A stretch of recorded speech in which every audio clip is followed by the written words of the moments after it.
Non-Monogamy Help is a podcast where your questions about open, non-monogamous or polyamorous relationships are answered. Our host, Lola Phoenix, will consult a licensed therapist with over a decade of experience to address your problems. Names and locations have been changed or censored to keep your questions anonymous. You're listening to Non-Monogamy Help, the podcast. Hello, and welcome to episode 56 of the Non-Monogamy Help podcast. I'm Lola Phoenix. Please send your questions to nonmonogamyhelp@gmail.com, and they'll either be read in the podcast or the column anonymously. If you would like to read the columns and listen to more of the podcast, you can go to nonmonogamyhelp.com. You can subscribe to our newsletter by going to go.nonmonogamyhelp.com/email even, and you can follow us on Twitter at nonmonogamyhelp. If you want to support the columns in the podcast, please consider becoming a patron. Even $1 a month really helps support everything that goes into running this. I say we, it's just me. It's me all on my own, editing all of this stuff and posting all the tweets and doing all the crap. So even $1 a month just shows you, that you support all the things that I'm doing. So yeah, if you'd like to do that, you can go to patreon.com/Lola Phoenix, LOLAPHOENIX. And if you donate $5 or more a month, your name with your permission, of course. I'm not just going to do it, so I will ask what you want me to read. It will be read at the end of the podcast. Let's get to this week's discussion question. If this is the first time you're hearing the podcast, every week before I read the letter, I put forth a discussion question, and you can use it to get to know your friends, partners, Metamours, anyone that you would like to get to know a little bit more. And I also answer it myself briefly, just to give you a little bit of context. This week's discussion question is, what does an escalation in a relationship mean to you? And I think this is really important because I have referenced before on the column and the podcast the article entitled Relationship Escalator, and that's all about the fact that in society we have a sort of script in relationships of how it's supposed to go. Like, you're supposed to meet and then hook up or date, and then over a period of time you move in, and then maybe you have kids, and then, you get married usually, and then have kids sometimes, and then you die together, basically, is the kind of escalator script that you're given of how relationships should go. When you are in an open or polyamorous relationship or non-monogamous relationship, you can't really follow that script with every single person because obviously, you can move in with all of your partners, but you can't really do that individually with each person. So what does an escalation mean to you in a relationship? I think for me, this is actually quite difficult to pin down because I guess moving in would be kind of the ultimate escalation, but I'd really like to live with all of my partners just because I'm lazy. And it would be super easy. But whether or not that's feasible really doesn't seem, I can't really blame. Yeah, I'm very, very much, I'm not necessarily adamantly on parallel polyamory, which parallel polyamory, say that 5 times fast.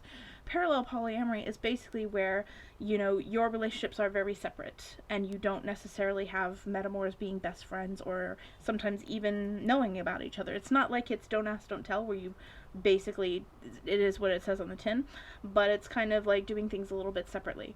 And I tend to do that more or less, and that's mostly just because I feel like there's way too much pressure for people to meet and be like besties with their Metamours, when if all you have in common is that you both have a relationship with the same person, that sometimes just isn't actually enough to form a friendship on. And if you don't have a lot in common and you feel pressured to be in a relationship with each other, that can be quite difficult.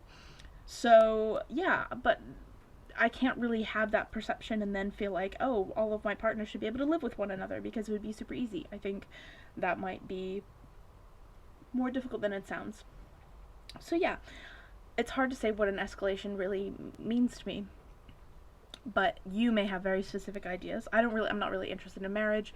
I don't really want to have kids, so all of those typical signs of some type of escalation aren't really applicable to me.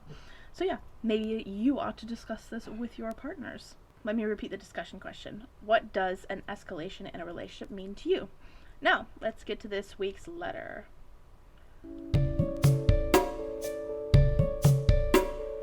My Metamour, Kay, suffers with depression and anxiety. I feel it would be unfair to admit this. They have been dating our partner, Pip, for a year longer than I have. My relationship, or friendship, with Kay started to go downhill about a year ago, after they found out that Pip and I were fluid bonded and regularly had sex without condoms. Kay has another partner with whom they are fluid bonded and have been with for several years. Since then, Pip has suggested that we move in together, introduced me to their parents, and planned a big holiday for us to visit their relatives in another country. The last time I met Kay, it was clear that they were blaming me for plotting these relationship escalations, even though they were all initiated by Pip, which it turns out they had failed to mention. Kay told me that they had a fear I was going to change to being monogamous and, quote, drag Pip down with me, unquote. I feel it isn't my fault that between the two of them they have never had any of these discussions about how their relationship could escalate, despite over 2.5 years of dating. I said I thought it was pretty normal to at least discuss these kind of escalations by that point in a relationship. Kay said, quote, "It's always going to be unfair if one partner is always planning ahead and then the other partner never even gets a chance," unquote. I feel really stuck in the middle here and unfairly blamed. I don't feel I can break it to Kay that all of these life events were initiated by Pip. Then they would want to know why Pip hadn't sought out the same things in their relationship. But I feel like I have to either do that or just pretend to accept some of the quote-unquote blame for things moving forward in my own relationship with Pip. This all happened just before lockdown, and I've had very little interaction with Kay since the climax of this whole saga. I know that this all makes the situation really awkward for Pip, but I don't know what to do to make it better. I feel like I don't want any kind of relationship with Kay now.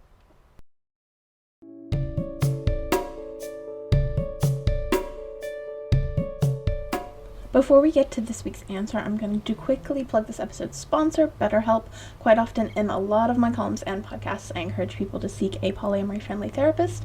And for some people, looking locally for a therapist who might be supportive or understanding of polyamory can be impossible or out of their budget range. BetterHelp allows you to find therapists online that you can send message to at any time of day, and they do offer some financial aid. You can get 10% off with your first month by using the promo code Non-Monogamy Help or going to betterhelp.com/non-monogamy help. Now let's get to this week's answer.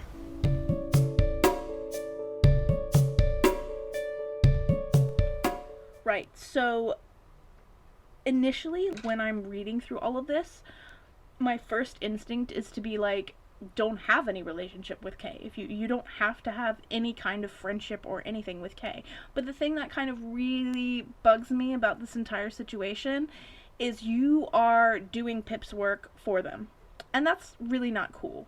I would have just outwardly said straight to Kay's face from the beginning that they started to blame me for all of this, that this was initiated by Pip, and if they had a problem about their relationship with Pip, then they needed to go speak to Pip and not to me, because I have no control over that. I would have outwardly said that. It makes Pip's life awkward, tickety tough. Okay, Pip's life is awkward then, and that is a direct consequence of Pip not having those discussions with Kay. Especially if Kay's gonna talk to me. If we're gonna talk and we're gonna have a friendship and you're gonna start blaming me for stuff that's not my fault, I'm going to immediately tell you who initiated this stuff. And I'm not sure why you haven't done that. Okay, it makes Pip's life awkward. Big deal. Pip made Pip's life awkward. The second that Pip decided not to have these discussions with Kay was the moment where Pip made Pip's life awkward. Especially if Pip knew that you and Kay were talking. At what point does it make any sense? So, yeah, two things. First and foremost, you are not required to have any kind of friendship or relationship with Kay if you don't want to. And I know, like, I've gone through depression and anxiety myself. Anxiety is something that I've got. It's tough. I get it. But that is something that you can, especially if the anxiety is technically kind of being caused by you, which it's not really. But I can understand from Kay's perspective feeling really anxious about the way that your relationship is escalating and feeling like that's not happening to me and wondering why. I can get that. That's a totally logical reason for having that. However, if Kay is using you to voice these concerns, you can set your own boundaries, and it doesn't have to be like an either or situation. It doesn't have to be like, excuse me, Kay, fuck off, never speak to me again. It doesn't have to be like that. But you can set very clear boundaries with Kay, and it's understandable they have anxiety, it's understandable that they have these problems, but you're not their therapist, and you're certainly not Kay and Pip's couples therapist at all. So you can very clearly say to Kay, if you have a problem with what's going on in your relationship with Pip, then you need to speak to Pip or relationship therapist and not to me, because that is unfair to you. It puts you in the middle of a situation that you have a stake in, and it would be no different if you and Kay and Pip were all friends and you went to, I don't know, Disney World with Pip, and Kay was really upset because Pip had always said that they would take Kay to Disney World, and instead of going to Pip and saying, hey, why didn't you take me to Disney World, Kay came to you and said, hey, why did Pip take you? Like, it would be the same if you were friends. You wouldn't want to be in the middle of this. So don't allow yourself to be. Put very clear boundaries down with Kay. You don't have to be like, fuck off forever and never speak to me again. Because I do kind of think that, you know, maybe there are other things you have in common. Maybe even a casual, cordial friendship is possible between the two of you. It's just that because Kay is using this as a means to voice their grievances and their relationship with Pip, it's very difficult to be friends with that. So make that very clear and very known. And the thing of it is, the other thing that Kay said, that you said, it's unfair. It's always going to be unfair if one partner is always planning ahead and then the other partner never even gets a chance. The problem that I have with this kind of mindset, again, when we were discussing about the relationship escalator and about how there's this thought process within monogamy where it's like, okay, you meet and then you are together and then you decide to move in together and then you have babies and then you know, all of that progression. The reason why that's so complicated within a polyamorous framework is because some of that is contingent upon there being only one person who does that. It's going to be very hard for someone to live that kind of life and progression if it's only one person. And the thing of it is, all of the relationship escalating things you've mentioned about, like, going on trips together, meeting their parents, and moving in. I mean, some of those things may be things that Pip only wants to do with one person, but they aren't necessarily completely limited to one person. Like, they could be things that Kay has done as well. But if Kay wants to be the first, and if Kay wants to be the only, then that's always going to be an issue. And that is something that Pip has to address with Kay, not with you. This is not your battle to fight. So yeah, that's the first thing, is that you need to set clearer boundaries with Kay about what can be discussed. And if you have to get really blunt and really honest about it, then do. Because it's your right to say, look, I'm not involved in this. You can't control if Kay wants to blame you. Like, there's nothing you can control about that. But you can absolutely control how much you hear about this kind of stuff. And you can absolutely say, listen, if you continue to have discussions with me about your relationship with Pip and about how unfair you think all this is, then I will not speak to you anymore. Because I am not the one who you should be talking to about this. If you feel like Pip is not treating you fairly, then you need to speak with Pip and leave me out of it. And you can make that very, very, very clear, so that Kay either decides to stop speaking to you altogether or decides to stop speaking to you about this. The second thing that's kind of going on here that I don't think you're really focusing on is that you are bending over backwards to make this situation easier for Pip. Why? Why are you doing that? Pip should be the one who's talking to Kay about this. And you have that realization in your letter. You're talking about, like, you know, Kay, all of these things were initiated by Pip, which they had failed to mention to Kay, and you don't understand why in their 2.5 years of dating they have never had that discussion, and it is not your fault that they have never had that discussion. It's Pip's fault in a way. It's also Kay's fault a little bit. Like, it's like both of them, like, Pip's not doing anything, and Kay's talking to you about it instead. They both need to stop it. And I kind of feel like you're holding Kay super responsible in a way that you're not holding Pip responsible. Pip is kind of should share some of this blame as well. And you're kind of just like, oh, I don't want to make things, all of this is going to make the situation really awkward for Pip. Tough shit. Like, honestly, I do think you need to be a little bit more talking to Pip as well as telling Kay, like, look, these are my boundaries. I'm not going to have this discussion with you. If you have a problem with the relationship that you have with Pip, then you need to speak with Pip.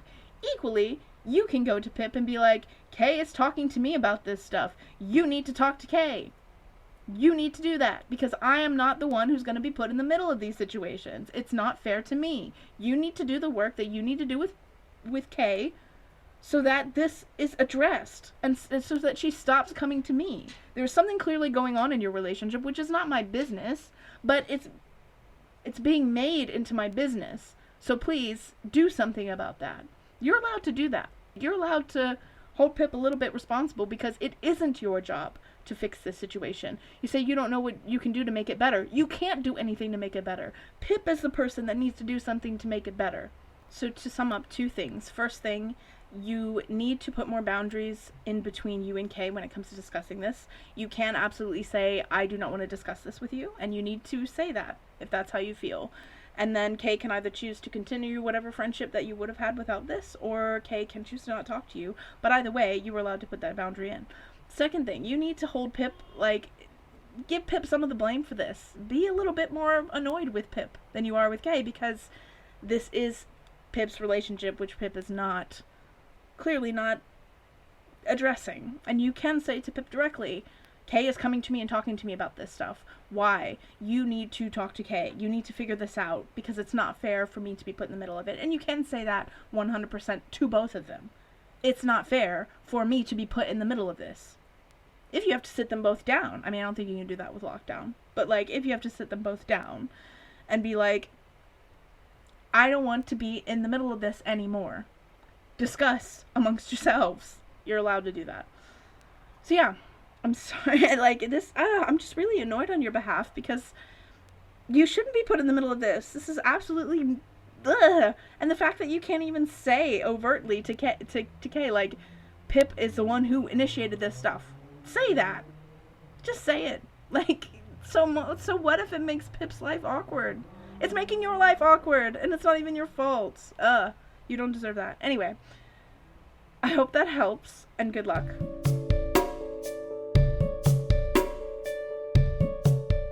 Thank you for listening to this episode of Non-Monogamy Help. If you want to be awesome, you can donate to our Patreon. Donating $5 or more a month means your name, with your permission, will be read at the end of the podcast. This week's current patrons are Laura Boylan, Chris Albury-Jones, Juke, and James Wartell. If for whatever reason you can't become a patron because life happens, if you can take 5 minutes to log into iTunes, find the podcast, rate and review it, that would be really, really helpful.